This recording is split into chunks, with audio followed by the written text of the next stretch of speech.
Bonjour à toutes et à tous, bienvenue sur notre podcast Asian Echo, la plateforme qui parle de la diaspora asiatique vivant en dehors de l'Asie. Nous sommes Diego. Et Mona, pour la saison 2, euh, aujourd'hui, nous sommes avec Ting de l'association de Rose et Azatier.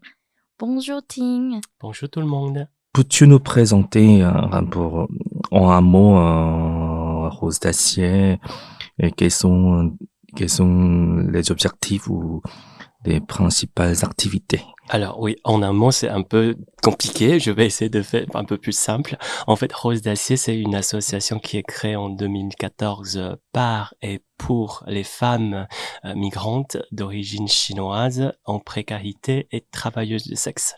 Donc, c'est une association communautaire. C'est les femmes qui organisent et dirigent la direction de l'association.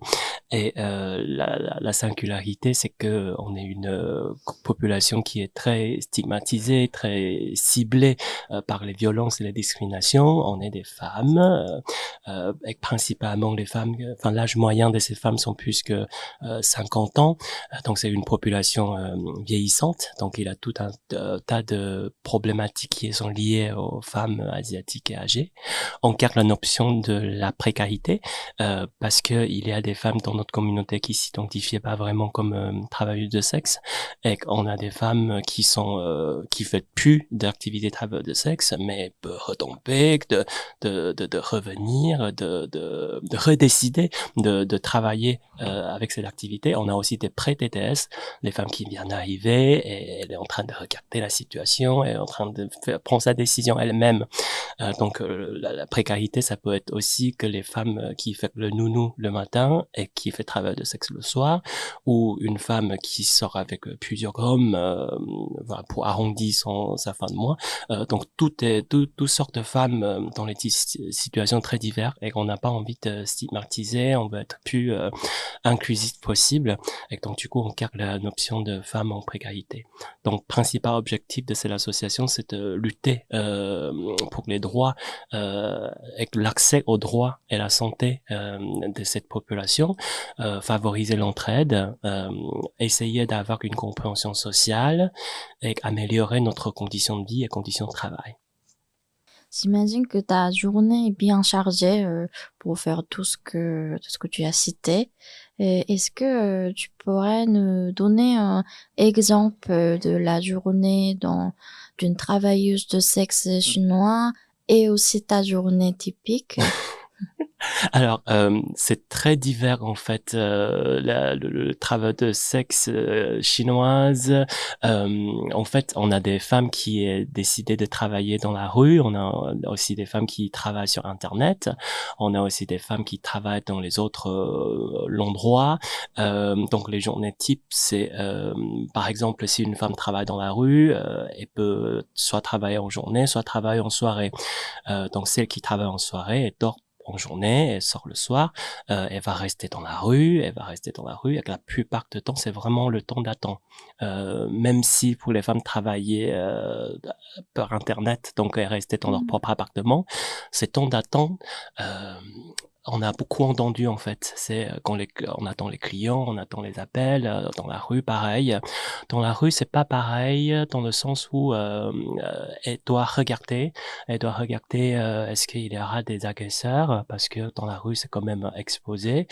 Elle doit regarder est-ce qu'il y a des policiers qui viennent contrôler, qui vient, voilà. Est-ce que il y a aussi des jeunes, voilà, dont, par exemple à Belleville, on a aussi des jeunes qui viennent et de donner des violences gratuitement aux femmes parce que à Belleville c'est un quartier mixte et que parfois c'est pas facile dans la rue. On doit faire attention aussi aux agresseurs qui est peut-être ivres ou drogués, etc. Dans la rue, l'attention, c'est aussi on est aux aguets, quoi. On est aux aguets.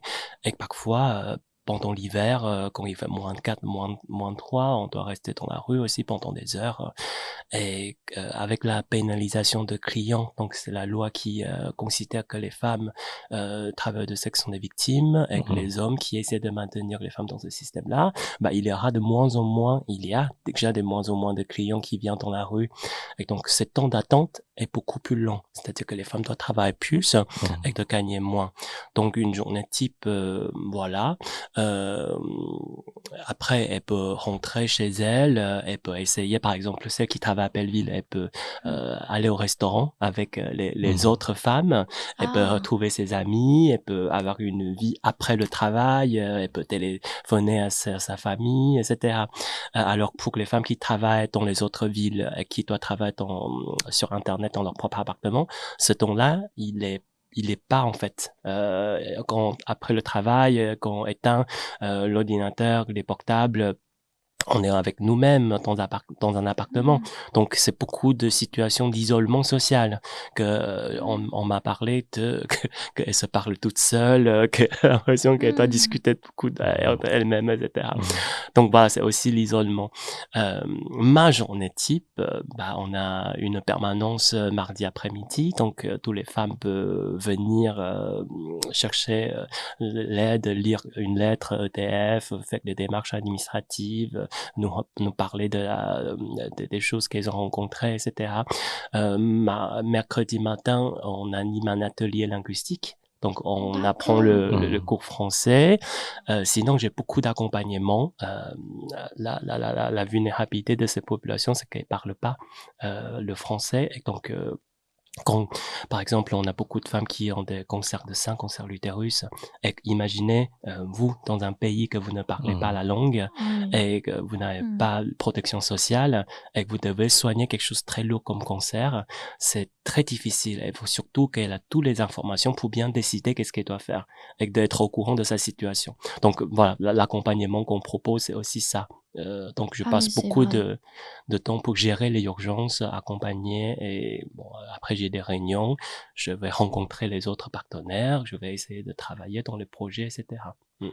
C'est vrai, déjà communiquer avec son médecin, c'est déjà assez difficile. Et en plus, on peut imaginer qu'elles sont dans une situation pas tout le temps régulière. Donc, par rapport à la sécurité sociale et leur visa, comment elles sont arrivées? Tu peux nous raconter un peu plus? En fait, il y a un grand pourcentage de notre population restait sans papier, c'est-à-dire que clandestins, qui sont arrivés avec des agences de voyage. Après, ils ont décidé de rester en France et ne pas rentrer en Chine. Donc déjà ça, ils sont pénalisés parce qu'il y a une somme qui sera confisquée en fait. Si vous retournez pas au pays après le voyage que vous demandez, si vous rentrez pas, normalement il y a une somme qui est confisquée. Et donc elles devraient rembourser cette dette de passage. Et que souvent, ce que je constate qu'il y a beaucoup de femmes qui viennent parce qu'elles ont une responsabilité de sa famille, soit elles sont une famille endettée, soit leurs maris sont malades, ou voilà, où l'enfant a besoin d'argent pour faire quelque chose en fait. Tout le monde a besoin d'argent, mais après qu'est-ce qu'on met derrière l'argent? Et donc du coup, elle doit payer aussi par exemple les parents malades. Les femmes viennent pour chaque femme a une histoire en fait, et quand elle arrive très rapidement, elle découvre que la France c'est pas celle qu'elle imagine. Il n'y a pas le SMIC partout, il n'y a pas les protections sociales partout, il n'y a pas les gratuites de soins comme ça. Tout ça, il faut avoir l'accès en fait. Mais tout à fait, en fait, la France, c'est vrai, il y a beaucoup de aide, mais c'est une fois tu rentres dans le système. Si t'es pas dans le système, en fait, il y a pas grand-chose. Par exemple, le Covid, pendant 2 ans, chaque femme travailleuse de sexe par an, elle a à peu près 150 € un an de l'aide de Ah l'État, ouais? pas les tickets de service qu'on distribue, des associations qui distribuent. Donc, c'est-à-dire que c'est une... L'association de Rose d'Acier. Que non, les Ah non. associations ensemble, que Ah. l'association des communautaires travailleurs de sexe qu'on demandait auprès des ministères, et que le ministère donne une somme pour qu'on puisse distribuer à cette population. Parce que ces populations n'ont pas de protection sociale. Et pendant le Covid, elles ne peuvent pas travailler, elles doivent continuer à payer le loyer, et que c'est vraiment d'une population très exposée, en fait. Et là, je parle pour l'ensemble des travailleurs de sexe, hein. Et que du coup, voyez, la protection sociale, c'est que ça pendant le Covid, hein, c'est rien, hein. Et qu'elles ont aussi peur. Là, en France, ces périodes-là, c'est quand même traumatisant, que le confinement, etc. On ne sait pas qu'est-ce que ça arrive, ça peut arriver. Et qu'elles sont aussi âgées, c'est-à-dire qu'elles sont plus exposées au virus, etc. Et aussi des maladies. Oui, elle doit contrôler sa santé plus souvent. C'est la tout pression de tout ça. C'est toute la question. Non seulement elle peut pas aller voir les médecins généralistes correctement, hein, comme on consulte, il y a tous les problèmes qui sont liés à l'âge, l'hypertension, diabétique, etc., des problèmes vasculaires, qui sont liés aussi aux changements hormonaux. C'est de la ménopause, c'est aussi une femme qui change beaucoup à ces périodes-là, et donc tout ça, c'est les facteurs qui les fragilisent.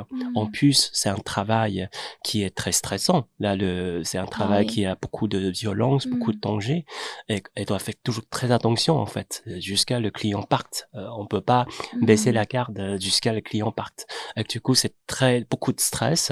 Et tout ça, ça augmente les facteurs de santé. Et qu'elles sont pas suivies correctement parce que elles parlent pas français.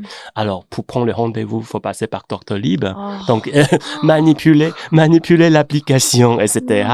Voilà, c'est tout compliqué. Et si tu n'as pas le carte vitale, et aussi on donne une feuille de soins. Il faut te faire rembourser, etc. Non, mais toutes ces démarches-là, imaginons les gens qui vont en Chine et font toutes ces démarches en chinois, c'est pas possible pour que les personnes à cet âge-là, déjà, elles manipulent très peu l'application. Elles n'ont pas d'email, donc elles savent pas qu'est-ce que c'est les emails, en fait. Ah ouais? Ouais. On a fait beaucoup d'accompagnement pour créer des boîtes d'email, etc. Et pour l'apprendre à comment utiliser. En France, il faut ta adresse email, sinon on peut pas d'informer, on peut pas. Donc c'est très compliqué, en fait. Ouais. Ah ouais. Mais quand elles sont arrivées en France, ils avaient compris la France autrement, comme tu as mentionné. C'est-à-dire qu'elles sont pas venues en France pour devenir travailleuses de sexe. Elles sont venues pour faire une autre raison, c'est ça? Ça dépend, en fait. Avant, c'est vrai que il n'y a pas beaucoup d'informations qui se circulent, et que les femmes, quand elles viennent, c'est parce qu'elles connaissent une ou deux femmes qui sont déjà en France. Donc, elles le voyaient au pays que cette femme devient riche quelque part, c'est-à-dire qu'elle est capable d'envoyer l'argent. Donc, elle pensait que en France, elle peut trouver du travail facilement.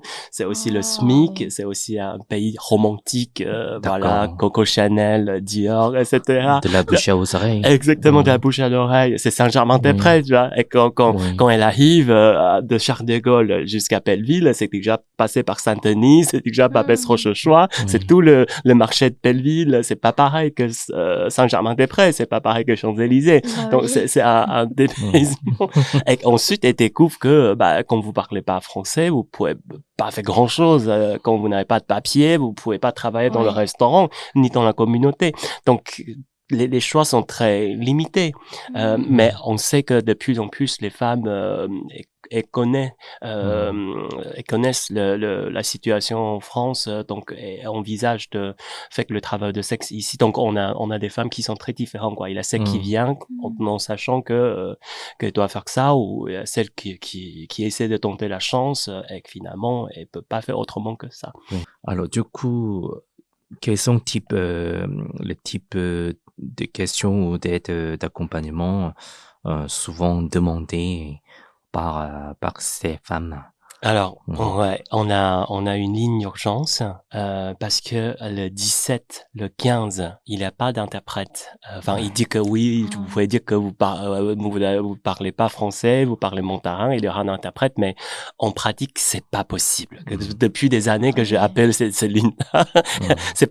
c'est pas possible. Et en plus, il faut articuler, il faut argumenter pour avoir l'aide. Sinon, Mmh. Ouais. on voyait pas les secours directement comme ça. Il Mmh. faut montrer la nécessité que les personnes se déplacent en fait. Mmh. Et donc on a souvent des cas où les femmes appelaient la police elle-même et que finalement le police allait raccrochonner, décrochonner de dire que bah nous non ben on comprenait pas madame au revoir etc. Ou demander quelqu'un qui parle français de appeler la police pour vous. Et donc Mmh. ces lignes d'urgence c'est principalement pour gérer des Mmh. situations urgentes, Mmh. euh, des agressions, des viols, des braquages, Mmh. mais aussi des problèmes de santé.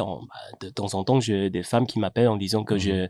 d'un coup, j'ai un trouble de vision, je vois plus rien, Mmh. ou d'un coup, je me sens que ma poitrine est en train d'écraser, et j'ai Oui. très peur. Est-ce que tu peux rester en ligne avec moi pendant un moment? Et si vous ne répondez pas, il faut appeler la police, etc. Enfin, appeler les pompiers, les SAMU. Et dans ce cas-là, ce qu'on peut conseiller, surtout ces femmes-là sont pas à Paris. Elles travaillent dans une autre Ah, ville et elle est oui. Mmh. seule dans son appartement. Et Mmh. donc, on le conseille de ne pas rester seule ou bien elle reste dans la rue parce que si elle reste seule dans son appartement, euh, personne peut Oui. arriver la chercher Mmh. en fait. Et donc, Mmh. je dis que bon, bah, on va rester avec toi. Attendez, je vais appeler le SAMU, mais toi, tu vas descendre dans l'immeuble. Tu vas pas rester dans ton appartement. Tu vas rester en bas de l'immeuble en attendant que les SAMU arrivent. Donc, Mmh. c'est ça D'accord. qu'on doit dire aux femmes parce qu'il n'y a pas d'autre solution. Et Oui. que, on a aussi des agressions qu'on doit Mmh. trouver un hôpital à la proximité pour que la personne peut aller aux urgences. Mmh. Mmh. Mais ça aussi, c'est très galère, surtout après 8 heures. Dans les autres villes, il n'y a pas d'Uber, il n'y a pas de Ah taxi. oui. Et que Mmh. les femmes avec les GPS, Oui. c'est pas facile de Oui, trouver oui. l'hôpital, c'est très loin. Oui. Donc, enfin, par exemple, des ruptures de préservatifs à Mmh. 22 heures, Mmh. et Ah oui. que Mmh. c'est très difficile avec les Mmh. journées, dimanche, samedi, voilà, que les soins sont plus restreints, les structures ferment. Donc, enfin, c'est très souvent des gestions d'urgence, hein, Oui, Mmh. c'est Mmh. quelque chose quand tu as beaucoup d'accès, accès côté familial ou ami, ça peut être une réponse simple, mais si tu es seul dans une ville, même pas, comme une grande Mmh. ville Paris, c'est très problématique. Mmh. Ouais, en plus, du coup, ouais, j'ai compris que l'association, s'occupe des femmes en dehors de l'Île-de-France, c'est ça? Ouais, En bah, France entière? en France entière, parce que là, Ah. avec la pénalisation des clients, la Mmh. tendance, c'est que les femmes peuvent plus travailler dans la rue. Et donc, elles doivent travailler sur Internet. Et quand elles travaillent sur Ah! Internet, elles doivent aller dans les autres villes et tournent en fait de ville à Mmh. ville Mmh. pour pouvoir D'accord. travailler. Et que les villes, elles connaissent pas en fait. Elles connaissent l'appartement, donc elles sortent de gare SNCF et va directement dans son Ah, mais appartement pour elle travailler. va chez eux? Il a pas chez eux. Il a pas, Ah! non, elle va trouver un appartement Ah, pour travailler. appartement, oh. Elles vont trouver un appartement pour travailler. Mais dans une ville, elle connaît pas forcément. Et donc, elle sait pas où se trouve la Ah! pharmacie, elle sait pas où se trouvent les hôpitaux, les commissariats, les structures, les associations. Et dans les autres villes, c'est pas tous les villes sont Oui. équipées Mmh. de toutes ces structures Mmh. sociales Mmh. médicales. Bon, bah voilà, c'est toutes les complicités que actuellement, enfin, en fait, on pense que la loi qui pénalise les clients, c'est enfin, c'est plus rendre la prostitution invisible. Mmh. C'est-à-dire Mmh. qu'au lieu qu'elle restait dans la rue, on la rend invisible et on considère qu'il n'y a pas de problème. Sauf que ce problème, c'est nous, les associations communautaires, qui cotinent, quoi, qui est en première ligne, en première fond avec tous ces Mmh. problèmes-là. L'État évacue, en fait. Donc, Mmh. on a l'impression on est des bouches-trous de l'État. Mmh. Alors que vous devez avoir des interprétariats, Mmh. vous devez avoir un service public plus équipé, plus soutenu, etc. Mmh. Mais là, non, c'est le Tout à contraire. fait. Et que c'est Mmh. nous qui bouchons les trous de l'État, en fait. Mmh. En fait, elles sont disparues, dans un trop de système État, on peut pas les retrouver. Elles se situent encore une fois dans une condition très précaire. C'est l'association qui couvre donc, ces précarités. C'est les associations Ouais. qui couvrent ça et que du coup, mais quand on voit que les agresseurs, donc on a beaucoup de violence, hein, les agresseurs qui viennent, qui se déguisent comme clients et mais qui viennent Ah, avec une intention de braquer l'argent parce que ces femmes travaillent beaucoup avec les cash et non pas de carte bleue, d'accord. donc Ouais. il a beaucoup d'argent liquide et Mmh. donc il vient braquer, ou bien des prédateurs sexuels qui viennent pour violer, et on voit au fond que les agresseurs sont aussi des personnes qui sont marginalisées dans la société. Donc C'est c'est pas ça. là c'est Mmh. en fait j'ai l'impression que la France a créé plusieurs couches de la société et au fond c'est les personnes pauvres, marginalisées, Ouais, précaires Mmh. qui s'entretuent, qui harcèlent, tout qui à fait, violentent les autres oui. en fait. Mmh. Et que là les institutions non, ils s'occupent de voilà, Mmh. ils s'occupent pas en fait, Ces c'est pas situations n'est pas suffisamment. du tout reconnues, en fait, par, l'institution, parce que c'est un monde, un peu sous le terrain, Mmh. donc il reconnaît pas, c'est ouais, je peux imaginer, bah, du coup, j'ai regardé, quelques reportages, le documentaire et c'est un reportage, je crois, au moins, il y a 10 ans, mais elles ont témoigné que ils sont souvent payés, 20-40 € par un service, Mmh. une demi-heure et j'imagine que c'est vraiment c'est pas beaucoup pour tenir, payer sa vie, tout ça et aussi payer pour sa famille et dans ce cas-là, heu, c'est un peu pareil, par rapport aux des d'autres travailleurs de sexe où, c'est, spécialement, elles sont moins payées ou ouais. En fait, ça aussi, c'est il y a une Mmh. diversité parce que quand on parle de la précarité, c'est que les ressources sont aléatoires, sont pas stables. On peut trouver un jour qu'on gagne plus Mmh. et un jour que tu as zéro client en fait. Donc c'est vraiment aléatoire. Et que le jour que tu peux gagner plus, bon bah tu as des règles, donc tu peux pas travailler ou tu as des Mmh. complications Ah oui. gynécologiques. Il y a toutes ces complications en fait qui fait qu'elles sont précaires parce que c'est pas stable. Tu peux aller dans un lieu et que tu gagnes pas mal dans une autre ville et que juste avant de partir, tu te fais braquer. Et que tout l'argent que tu gagnes, Mmh. ça repart en zéro. En plus, tu dois payer le loyer, payer le billet de train, etc. Donc c'est ça la précarité. C'est qu'on Mmh. peut pas mesurer, c'est de l'incertitude totale et rien n'est sûr quoi. Et après, ça dépend des services qu'on propose. Il y a des femmes qui préfèrent plus rapide, c'est-à-dire que Mmh. prendre des clients et que Mmh. c'est 1, 2, 3, c'est plus rapide. Ou il y a des clients qui préfèrent de passer plus de temps avec un client, faire des massages, que peut-être que c'est les clients fidèles qu'ils voulaient passer plus de temps avec un client. Mmh. On a aussi des girlfriend experience, c'est-à-dire qu'elles partent en voyage pendant 3 jours et à la fin, le client attribue une somme pour Mmh. remercier, etc. Donc, c'est vraiment des situations sont très diverses. Mais là, la transversalité, c'est qu'elles sont pas protégées par, ils ont pas de protection sociale. Quand, par exemple, quand elle a un cancer de sein, Mmh. c'est-à-dire qu'une opération de sein, elle perd Mmh. le sein, quoi. Elle peut plus travailler comme travailleuse de sexe Mais oui. parce que les clients veulent le corps Mmh. femme, féminin. Et elles ont déjà eu c'est pas facile pour un cancer de sein de se renouer avec sa propre féminité, avec ces Mmh. changements du corps. En plus, je ne parle pas encore que les traitements chimio, les traitements radio qui sont très lourds et ça prend plus qu'un an, non, un an. C'est-à-dire que pour un cancer de sein, pendant 2 ans, elle peut pas travailler, quoi. Au moins, au moins. Et que Mmh. là, ce moment-là, qui la protège? Rien, personne. Mmh. Elle n'a pas de revenus. Et que moi, je pense que là, avec l'expérience de Rose d'Acier, c'est qu'on arrive à repérer la situation la plus vulnérable. Et ce sont ces populations-là qui sont malades, qui perdent leur capacité de travailler. Et que là, par exemple, on a un fonds dans l'association qui permet d'accompagner les femmes qui perdent leur capacité de travail. On donne l'argent directement pour qu'elles puissent avoir une aide minimum, quoi. C'est 200 €, c'est pas beaucoup, mais au moins elle peut manger, elle peut payer le loyer, etc. Et quand je parle, les femmes perdent la capacité de travail. Si, par exemple, on a une opération sur l'utérus, Mmh. euh, la secrétaire qui travaille devant l'ordinateur, elle peut travailler le lendemain parce Mmh. que c'est en bas qui se passe le problème. Mais une travailleuse de sexe, elle peut pas travailler pendant 1 mois parce qu'elle peut pas avoir le rapport sexuel après une opération de l'utérus. Et que c'est ça la différence. Donc, on considère que, on doit l'accompagner, parce elle peut pas travailler. Et moi, je pense que l'association fait beaucoup attention à la diversification des ressources des femmes. C'est-à-dire que si on met toutes les ressources qui viennent du travail de sexe, oui, dans ce cas-là, il faut protéger le travail, il faut créer les protections, il faut vraiment, c'est le travail du sexe, quoi. C'est-à-dire qu'on doit protéger, il y a congés payés, il y a des maladies, etc. Et en France, c'est plus la répression. C'est que dans la loi qui interdise pas le travail de sexe, mais on fait tout est organisé pour qu'il n'y a pas lieu, quoi, la prostitution. Mais dans ce cas-là, il faut prévoir l'autre ressource pour diversifier.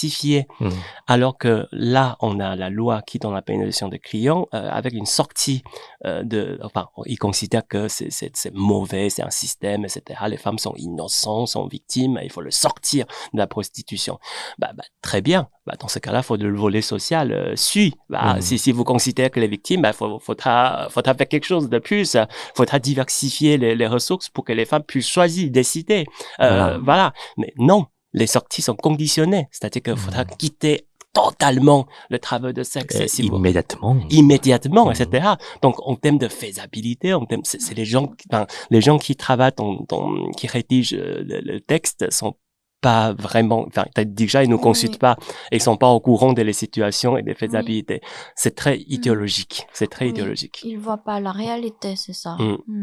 Du coup, vous faites vraiment, l'assistance sociale, voilà, de ces femmes. Parce que justement, l'État ne s'occupe pas d'elles. Du coup, en plus, l'État cherche à, encore repousser ces femmes à la vulnérabilité. Alors, surtout,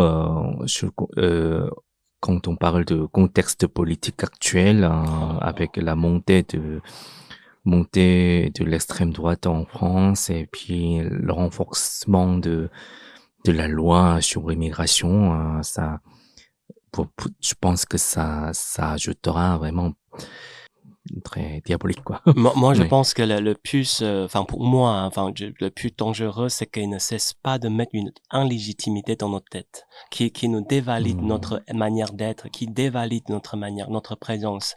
On n'est pas légitime d'avoir ça. On ne considère que des citoyens de second degré, troisième degré. C'est très, et que ça, c'est quelque chose de très puissant et que ça passe dans l'inconscient, en fait. On est pas tout le monde sont conscientisés. C'est-à-dire qu'on doit avoir un comportement de peur, on doit avoir un comportement de j'ai pas droit de ne pas déranger, que je suis harcelé, on peut pas aller porter plainte. C'est tous ces mécanismes-là qui mettent dans la tête qui considèrent que vous êtes migrante, vous n'avez pas de papier, donc vous si ça vous plaît pas, rentrez chez vous. C'est toute cette logique de légitimité qui fait que on peut pas agir comme les autres. Et alors que, comme vous disiez, que la France, c'est un pays droit d'homme, tu vois, c'est que tout le monde doit être censé protégé par les droits communs, etc. Mais il faut faire valoir les droits communs, il faut être au courant qu'on a droit. Mais toutes ces logiques passent dans la tête pour nous faire croire que, vous n'avez pas droit. Et que c'est ça qui est très dangereux, en fait, avec les montées des pensées très radicales et fascistes. C'est ça, oui. C'est l'exclusion, en fait. Quand on se veut que ces aides soient universelles, mais en réalité, ce n'est pas universel. Pas du tout. Non. Pas du tout. Oui. Et la porte d'immigration devient de plus en plus étroite. Donc, j'imagine les femmes qui sont et se sont en train de peut-être régulariser leur situation. C'est dur, quoi. C'est très dur. Par exemple, là, on a, si vous contrôlez avec les JO, les Jeux Olympiques, il y a beaucoup de contrôles à Belleville, en Bois de Boulogne, pour les autres. Il faut ça. C'est juste, c'est plus que ça, c'est plus que le QR code. Et donc, c'est déjà très compliqué. Donc, les policiers viennent presque tous les jours et contrôlent les femmes. Et quand on est contrôlé, systématiquement, on a une obligation de quitter le territoire français, donc une OQTF. Et avant, Avant, les OQTF, c'est pas pendant un mois et que vous pouvez partir dans un mois et que vous pouvez contester avec le tribunal administratif les requêtes, etc. pour contester ça. Aujourd'hui, c'est très souvent les départs immédiats. Donc, on vous demandait de partir tout de suite et que vous avez 48 heures, Non, mais c'est... 2 jours pour contester. Et donc là, le délire, c'est Ouais. que si vous faites contrôler le vendredi après-midi, donc samedi, dimanche, tous les structures ferment, il y a personne. Enfin, comment vous voulez qu'une femme chinoise à 60 ans qui ne parle pas français décrit une requête au tribunal administratif pour contester l'OQTF? Mais oui, il n'y Elle-même, a aucun respect, il y a, vraiment. voilà, des avocats travaillent pas le samedi, dimanche, enfin, tous les services, etc. ça fonctionne pas, voilà, sont déjà surchargés, etc. Donc, tout ça, c'est des complications qui fait que les femmes ne peuvent pas faire valoir leurs droits, en fait, alors que c'est leur droit. Et l'OQTF, aujourd'hui, avant, c'est 1 an. C'est-à-dire que si vous restez ici, vous voulez pas partir, 1 an après l'OQTF tombe, bah, vous pourrez régulariser votre situation. C'est-à-dire qu'imaginez, vous êtes en train de marier et que vous avez un lien en France qui Tout à fait. est très solide. Maintenant, il faut attendre 3 ans une OQTF. Donc, toutes ces complications qui fait que bah, c'est l'exclusion. Voilà. Oui, c'est ça. C'est trop dur. C'est 3 ans, c'est-à-dire qu'elle doit encore vivre dans une situation précaire pendant 3 ans. Elle a En- tout le temps peur. Même Ouais. elle prend le métro, elle a peur. Elle a plus peur des policiers que les pickpockets. Ah oui, oui. ah oui. Parce qu'elle a une Non, OQTF mais... sur les fesses. Du Ouais. coup, et si elle ferait contrôler, c'est les centres de rétention. Donc, Mm. c'est enfin une expression qui veut dire qu'on se sent vivre comme des rats. Mm. C'est une expression des femmes comme des rats. Et qu'on a plus peur de la police que les pickpockets dans le métro. Ah ouais. Ah oui, c'est justement, ah oui, exactement Ouais. Mais ça la rejoint situation. mes expériences à l'association CIMAD. Mm. Bah, premier jour, quand je suis arrivée, ils m'ont dit que bah, dès qu'aujourd'hui, faut jamais frauder le transport commun parce que si vous tombez les policiers RATP, tout ça, Mm. bah, le gros sang-lui peut commencer. Il Ouais. peut très bien vous donner au côté, il faut vous renvoyer aux policiers à la frontière. Mm. Là, c'est mort. C'est notre vie, bah, des années, on doit souffrir, passer. C'est ça. Hmm. Mm. Mais donc, il y a ben, des chiffres de femmes, combien de femmes qui sont dans ces situations, des travailleuses de sexe d'origine chinoise. Mm. Est-ce que l'association a un calcul là-dessus? Ouais, en fait, nous, enfin, c'est comme encore une fois, c'est très difficile de pouvoir calculer exactement parce que, enfin, on peut que compter avec ce qu'on rencontre. Par exemple, le Médecins du Monde a calculé environ 1000 personnes dans leur file active. Le Médecins du Monde, c'est un gros ONG qui ont des programmes d'accompagnement, etc. Et par exemple, les femmes qui travaillent dans le salon massage, qu'on peut pas, ce sont les femmes qui ont un titre de séjour pour pouvoir travailler dans le salon massage, et que ces femmes-là, elles viennent pas dans les structures, voilà, et moins quoi, un peu moins. Et donc, est-ce qu'on le quantifie? Il y a aussi des femmes qui travaillent entre différents pays. Il y a des femmes qui se marient et que de temps en temps, elles sortent avec 2-3 hommes, avec clients fidèles ou des amants. Donc, on peut pas calculer en fait. Alors nous, en ce moment, on est plus que 300 adhérents dans l'association. Donc, les adhérents, c'est ceux qui payent 15 € par an pour décider la direction de l'association. Donc, elles ont droit pour voter, elles ont droit d'être dans le bureau, elles peuvent décider quel projet qu'on mène, etc. On est en contact avec plus que 600 femmes en France. On a un groupe chat de 300 femmes à peu près. On a une application qui a plus que 500 personnes, etc. Donc, voilà, c'est des chiffres comme ça qui nous permettent d'un peu voir un peu la situation. Mais par exemple, après le Covid, on a l'impression qu'il y a plus de femmes qui tombent dans la précarité. Et donc, les personnes qui doivent faire ce travail-là, ça augmente. Donc, il y a un rapport très étroit entre les changements, les précarisations sociales et la situation des femmes. Oui.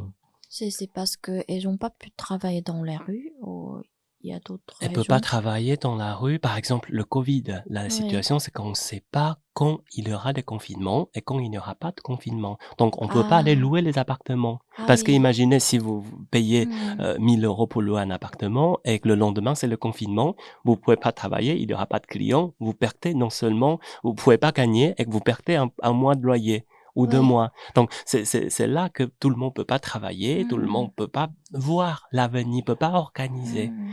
Et donc beaucoup des femmes qui sont très, très précaires, voilà, même si les femmes qui ont des réserves, bah, après le covid, elles sont obligées Mais de oui. travailler un peu plus. Mmh. Travailler un peu plus, ça veut dire que peut-être qu'on prend plus de risques.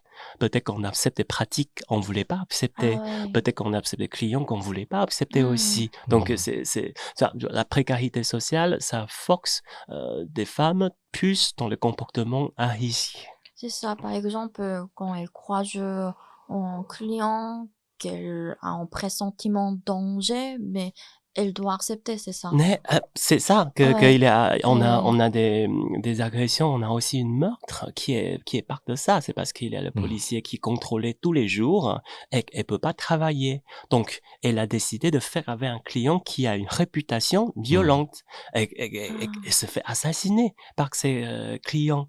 C'est donc ça arrive? c'est arrivé, c'est c'est Ah, arrivé. c'est arrivé déjà? Oui, donc on a, c'est pas enfin, c'est pour ça qu'on dit aux femmes de plus qu'on est sous pression, plus qu'on doit sélectionner, plus qu'on doit, croire à notre, instinct. C'est-à-dire que si Mmh. on pense que la personne on peut pas, on peut pas. Il faut toujours faire confiance en instinct, il faut toujours, ne pas se déstabiliser, par la Mmh. situation parce que plus comme ça, c'est plus dangereux. Si vous vous Mmh. faites tabasser, si vous vous faites violer et cetera. C'est voilà, bon, bah, Mais c'est malheureusement ça. ça arrive souvent. Mmh. Et ce sont qui, les clientèles? Bah, quels sont leurs profils, en fait? Les clients, il y a, c'est beaucoup de Français, on va dire, D'accord. beaucoup de Français, avec français, enfin, avec les différentes couleurs de peau, hein, et Mmh. OK. cetera. Il y a aussi des populations, africaines, hem, il y a parfois des jeunes. C'est très diversifié. Il y a aussi Mmh. des touristes, qui viennent en France et cetera ou qui viennent de l'Espagne et cetera. Donc oui, mais principalement, ce sont des clients, français. Il y a D'accord. ouais, Même si elle parle pas français, ça dérange ou pas? Quoi? alors elle parle, enfin pour, négociation simple, elle parle, sinon elle D'accord. utilise, des traducteurs, Google Translator et cetera pour communiquer avec Mmh. les hommes. Ouais, mais parfois, par exemple, c'est pour ça que Mmh. on a un atelier, sociolinguistique pour apprendre le cours Mmh. français Mmh. et que enfin, déjà, c'est pas pareil. Enfin, apprendre français, il faut, c'est compliqué et il faut partir de l'utilisation de l'usage le plus courant dans la vie. Oui. On peut pas juste de dire que, bah, passé composé et cetera, on perd très vite l'attention Non, Ah et ouais. non, elle rentre pas Mmh. dedans. Donc, mmh, et on considère que mieux apprendre la langue, c'est mieux se défendre. Par exemple, on a souvent des questions que pourquoi les clients disent souvent «Oh putain». Est-ce que «Oh putain», c'est parce qu'elle est en train de m'insulter, de me traiter comme une putain et «Oh putain». Et en mmh. fait, l'expression «Oh Ouais, putain», il y a beaucoup de nuances en fait. ouais. Tu peux avoir le Oui. «Oh putain» de Oui, si colère, tu etc. Mmh. Tu t'énerves. t'énerves, c'est une expression. Tu peux avoir le «Oh putain, oh putain». Elle est en train Ouais. de jouir. Elle est en train Mmh. de Oui, c'est jouir et ça. perd son Mmh. contrôle. «Oh putain». Ouais. Et c'est pas l'insulte en fait. Et mieux que vous saisir les nuances, Mmh. mieux on peut se protéger et agir correctement des comportements. Voilà. On a- C'est cours de langue sur c'est «Oh cours de Oui, langue putain». sur oui, oh putain, voilà. On a le 69 aussi, par exemple. Le 69, Ah oui, ah, c'est ouais, une position sexuelle. c'est ouais. ça, Mais hein? les femmes me disent, Mmh. mais est-ce que c'est une tarive? Non, non, non, non, non, c'est pas une tarive. Parce que si tu dis que oui, et que la cliente vient et elle veut Ah, vrai 69, bah là, Ah ouais. vous aurez une situation à gérer, par exemple. Bah, vous m'avez dit que oui, hein. Ah, je croyais que c'est, mmh, 69 €. Non, non, non, c'est une rapport sexuel sous forme de 60. D'accord, donc elle doit vraiment apprendre le langage, courant. Mais oui, et que Heu, ça, Google Translator, il peut pas traduire. non, Chatte, la chatte. Donc ça non, veut ça dire que traduit le pas, vagin d'une femme, ouais, elle peut pas traduire le Google ouais, Translator. Ça, bah non. oui. voilà, Et en Ouais, plus, non. parfois les clients, ils peuvent profiter de la situation qu'elles ne comprennent pas C'est de ça. leurs demandes. Il peut très bien insister à la fin. Et- Est-ce que t'es d'accord avec moi? Mm. Donc, moi, j'insiste. Dans ce cas-là, elle n'a pas pu se protéger. Exactement. Ah Donc, oui. elle a moins de, Mhm. elle se sent moins légitime de négocier, d'affronter, en fait, dans sa posture parce que déjà, c'est un homme, et elle, voilà. Donc, oui, il y a, Mm, il y a des positions de force, en fait, des rapports de force qui tout à installent. fait. Parce que, oui, bah, vous m'avez dit que ça, mais enfin, je Mhm. passais 1 heure pour venir ici chez toi, là. Hein, Mhm. et que là, vous m'avez dit que non, etc. Donc, ça engendre la violence, en fait, la communication avec la langue. Bah, le client, il est un peu en mode moi j'ai des choix parce que est-ce que il peut aller chez une autre femme, mais comme on a dit qu'elle est dans une situation précaire, Mm. elle doit accepter. Donc, Bah, c'est ouais, ça que beaucoup d'associations ont pu constater, ouais. hein. C'est la pénalisation des clients au lieu de les pénaliser. Ça fait que elles ont plus de Mm. choix, plus de pouvoir aux clients. Parce que les femmes ont moins de clients et les clients, celles qui ignorent la loi, qui viennent voir les femmes, elles sont dans une position de force, de dire que bah, puisque tu veux pas, je vais trouver quelqu'un d'autre. C'est toi qui va pas être payé, etc. Moi, je vais travailler avec quelqu'un d'autre. Donc, c'est ça, quoi, en fait. Et les femmes, quand elles sont précaires, elles ont moins de possibilités pour décider, pour choisir. Bah, C'est trop dur.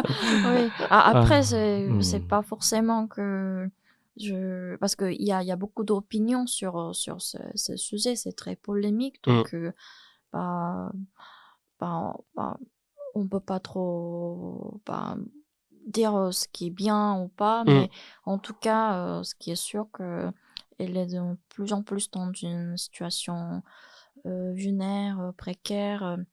Il n'y a pas de protection et en plus, ici, en France, je crois il y a une culture éducative qu'on essaye d'apprendre, se défendre, Mm, nous-mêmes, mm, par rapport à la langue, tout ça. Si tu rencontres dans une situation peut-être injuste, mm, c'est toi, tu dis non et mm, tu te défends. mm.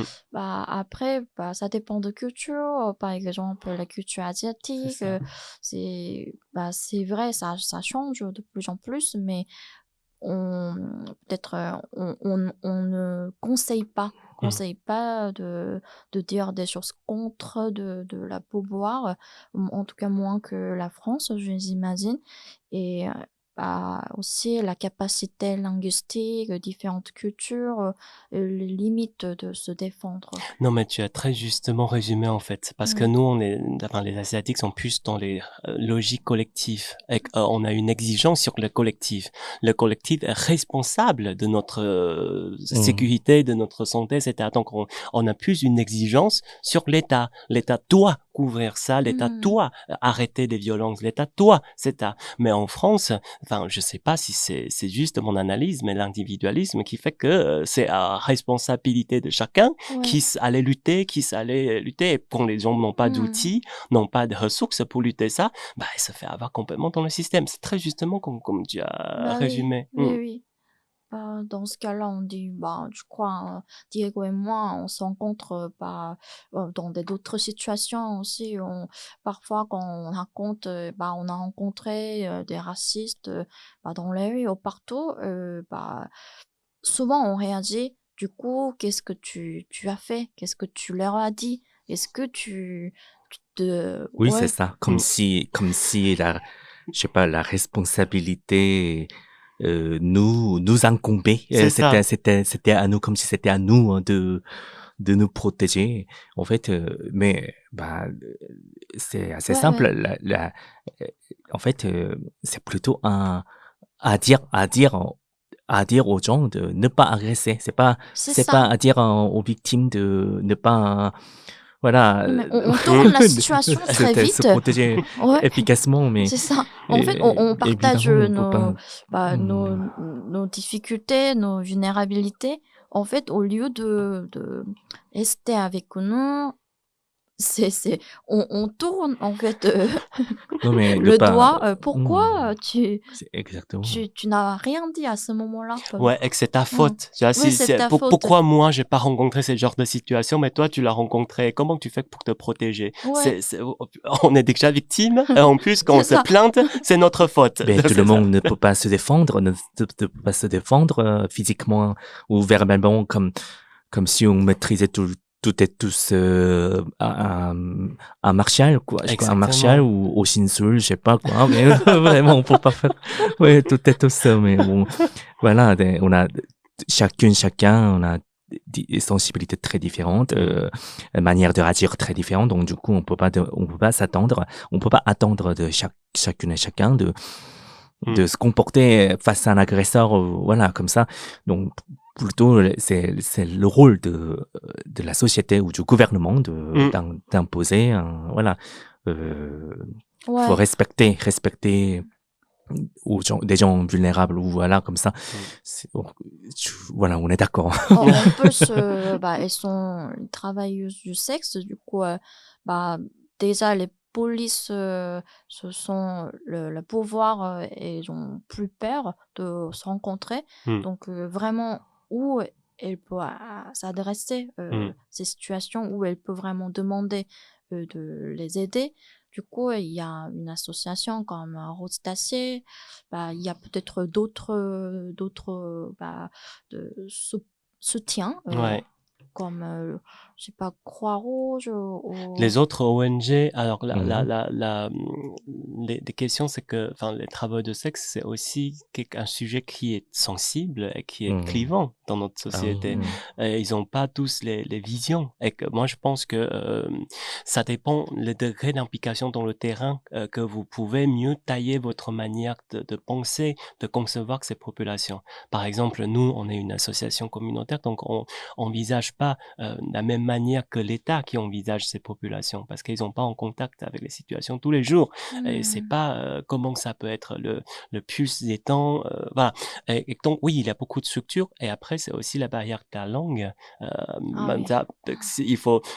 Enfin, on se rend compte que les gens qui parlent deux langues, enfin, montarin et français, et qui a une bonne posture, qui peut aller accompagner ces femmes sans les infantiliser, parce que les femmes, c'est ce qu'elles veulent. C'est des femmes qui ont un parcours très long, ils ont 50 ans, ils ont une vie, et c'est qu'est-ce que c'est, et c'est contrôler, et c'est balancer les cons et les pour, et c'est décider. Et que sans les infantiliser, enfin, ces postures-là, enfin, c'est pas donné à tout le monde, quoi. Il faut acquérir, il faut, etc., quoi. Mmh. Donc, c'est pas facile. Euh, Non, mais ouais. cette infantilisation, ça ça me saoule, franchement. Il y a un côté vraiment, on infantile, les étrangers déjà. Exactement. Mhm. Oui.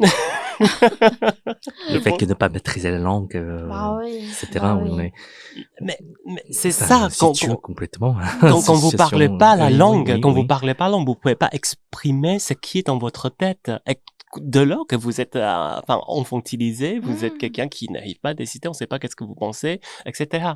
On voit beaucoup parce que je travaille aussi avec les autres familles, enfin, dans la communauté chinoise, hein, dans les autres familles où les enfants sont placés par l'institution et que les parents, comme elles parlent pas le français, elles sont soit diabolisées, comme les parents incapables d'aider les enfants, Ah. soit infantilisées. Mais vous savez pas qu'est-ce que c'est l'enfant, vous savez pas comment élever un enfant, etc. Donc c'est ça quand vous Ouais. parlez Ah pas oui. la langue. C'est tout le temps, hein, tu sais, quand on marche, quand on promène le chien, Mm. beaucoup de Français interviennent que, vous ne savez pas comment, lever le chien correctement.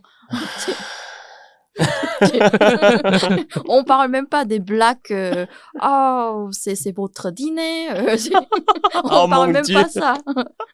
Mais vraiment, on donne, trop de conseils, ouais.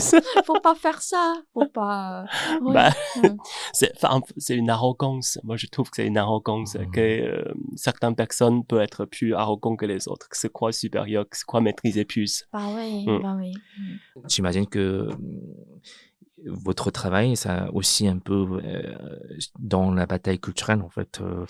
Bah, C'est énormément, ça. énormément, et que je vous remercie justement cet Mmh. espace, parce que Mm. plus qu'on peut discuter, plus que ça Oui, nous Bah humanise, oui, et que oui, ça oui. nous, exactement. Bah que ça oui, met un visage humain. l'humanisation, c'est très C'est important. ça. Parce Exactement. que c'est soit les Asiatiques comme les enfants, Mm. ou soit comme une sorte de, je sais pas, de professeur de yoga. Ah oui, hein. Oh, on va parler avec... Ou des masseuses, Mais enfin, il y a attends. tout. c'est très bizarre comme un Ouais. rôle. On croit que, on croit qu'il y a la réponse de Mm. prendre le soin de eux, soin mental ou soin de leur corps, en même temps que c'est les enfants qui ne savent pas Mm. lever leurs enfants. C'est ça. Mais alors, justement, c'est l'humanisation qui nous permet de dire que, en fait, dans le lit qui fait rencontrer une femme et un homme, le rapport est toujours plus complexe et plus subtil que ça. On part peut-être par un contrat de transition, rapport sexuel tarifé, Mm. mais le rapport en soi, il est toujours plus complexe. On ne sait pas qu'est-ce qui peut se passer entre un homme et une femme. Il a beaucoup d'histoires que dans mon association, que j'ai pu observer, que les hommes et les femmes qui tissent les histoires, et que c'est un peu comme tout le monde, donc, en fait. Bah Il y a oui. quelque chose qui nous lie, en fait, c'est ce lit qui fait rencontrer, c'est Mhm. cet début d'une histoire. C'est d'étranges terres, la France, qui fait rencontrer deux individus. Enfin, il y a toujours que ça. Donc, au lieu de penser à ça, essayer de dire que bon, ce sont aussi des femmes, ce sont aussi des mères, ce sont aussi des filles, ce sont aussi les épouses, ce sont aussi des êtres très complexes. Ils ont leurs émotions, ils ont leurs pensées, et ils sont loin d'être connes. Elles sont loin, loin, Oui. loin d'être connes. On est comme vous. On est Voilà, Bah un oui. exactement. être humain. Ouais. C'est ça, Mhm. c'est pas parce que vous êtes député, vous avez un sac Vuitton, etc., vous habitez dans le 6e arrondissement et vous vous sentez plus supérieur ou plus légitime de dire qu'est-ce Exactement. que c'est une femme. Voilà, en notre société, qu'est-ce que c'est une femme? Est-ce qu'il y a un vrai échange, un soutien de communauté asiatique vers elle? Mmh. Moi, enfin, en fait, cette association est aussi, enfin, c'est pas cette population surtout, hein, c'est aussi très vulnérable dans la communauté asiatique, parce que bon, les communautés asiatiques veulent aussi une image dans la société qui est fière, qui est, etc. Et nous, on n'apporte pas vraiment la fierté en tant qu'une communauté travailleuse de sexe précaire, etc. Donc, nous aussi, au sein de la communauté asiatique, nous, on cherche aussi une forme d'humanisation. On cherche aussi une discussion. Mais j'ai pu remarquer que sur le terrain, en fait, ça se passe beaucoup mieux que ce qu'on imaginait, surtout ces derniers moments, quand on a aussi des associations asiatiques qui s'occupent des autres populations, qui ont beaucoup de sincérité et de plaisir de travailler avec nous sur les dossiers, etc. Parce qu'une fois qu'ils ont compris au fond, c'est-à-dire que peu importe qu'est-ce que vous faites comme travail, vous n'avez pas droit à être violé. Personne peut te violer, peu importe ce que tu fais comme travail, ou peu importe où tu viens, tu peux pas être violé, tu peux pas être braqué, tu peux pas être violenté. Et une fois qu'ils ont compris ça, tu es un individu, etc. Donc, mais encore une fois, c'est l'imaginaire. Enfin, c'est toujours un terrain à conquérir et à travailler, à discuter. Donc, enfin, nous, on va plus en ce moment d'aller voir, voilà, d'aller discuter avec les autres. Donc Parce que plus en plus. en fait, vous faites le rôle du gouvernement. En fait, ça doit être le rôle du gouvernement. Encore une fois. En fait, encore une fois, parce que là, vraiment, le gouvernement est totalement absent. Sauf pour la répression. Là, il est très efficace. Il est très, très efficace. Mais voilà, donc, pour un peu clôturer notre débat aujourd'hui, est-ce que tu as peut-être, une réclamation à faire Alors, pour le gouvernement ou c'est l'État? toujours que ça, Oui. hein, quand je parle d'une sorte de légitimité. Enfin, Oui. moi, on est une association migrante et on peut pas aller dans un pays et de dire que vous, votre maison doit être décorée comme ci, etc. Enfin, on n'a pas une légitimité d'aller dire que la société française est telle, et qu'on veut pas prendre ce rôle-là. On veut pas prendre ce rôle-là. On est plutôt dans une sensibilisation de dire que aujourd'hui, votre loi et votre organisation sociale qui fait qu'il y a une population chez vous qui est souffrante, qui est en souffrance. Est-ce que vous pouvez faire quelque chose? Est-ce que nous, vous considérez que nous fait partie de cette société ou pas? C'est très simplement une réponse de cette manière-là. On n'est pas subventionné un centime de l'institution française, hein, que malgré toutes les préventions qu'on fait, tout l'argent qu'on économise, c'est-à-dire que si on fait un dépistage de sein, ça économise de soigner, de gérer un cancer du sein. Si on fait plus de prévention santé, ça économise de soigner les sida, soigner les maladies sexuellement transmissibles, et que ça atteint la santé française. Et que c'est ça, avec le Covid, on a une option de santé commune. Tout le monde vit dans le même territoire et on a une santé commune. Une personne malade, c'est le groupe qui est malade. Donc, on peut pas laisser ces personnes-là dans cet état-là. Et l'idée, c'est vraiment de dire que, en fait, oui, vous nous discriminez avec notre visage, avec nos couleurs de peau, mais en fait, ça revient, vous attaquez vous, en fait. Tous les Exactement. La violence, ça revient, vous attaquez vous. Et donc, est-ce que vous voulez faire quelque chose ou pas? Est-ce que, mais encore une fois, moi je pense que de plus en plus, hein, on sensibilise les commissariats avec les policiers. On a des commissariats qui sont très compétents et qui nous identifient comme une acteur de lutte contre les violences faites aux femmes. Et donc, ils travaillent avec nous et ils nous travaillent avec nous. On cherche des victimes ensemble, on encourage les femmes à porter plainte. Et les commissariats ils font un travail d'accueil en fait. Vous êtes accueillis comme victime. Ça existe. Ça existe comme commissariat en France, hein, heureusement. Et Madame la commissaire, non, donc ça nous encourage en fait de nous identifier comme acteurs dans cette société. Et aujourd'hui, mon message principal, c'est que s'il vous plaît, on est là. Et qu'on peut être identifié comme acteur dans cette société et qu'on voulait contribuer à une société, une meilleure société. Pour les femmes, pour avoir en contact avec l'association, c'est quoi le processus elle peut suivre? Il peut juste nous appeler, il peut juste nous participer dans le groupe. En fait, là, le principal, c'est le WeChat. On a un compte WeChat, donc il suffit de scanner un QR code, elle peut nous contacter, elle peut aussi venir à notre local.